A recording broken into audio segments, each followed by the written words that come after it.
নির্বাচন কমিশনের কাছে ২০২৪ সালের আয় ও ব্যয়ের হিসাব জমা দিয়েছে বিএনপি।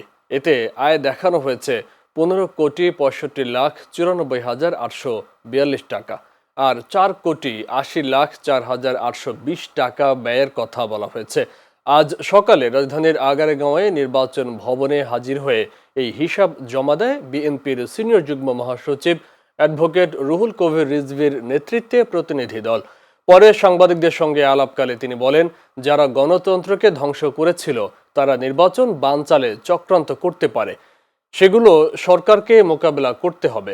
বর্তমান কমিশন সুষ্ঠু নির্বাচন করবে বলেও প্রত্যাশা বিএনপির এই জ্যেষ্ঠ নেতার।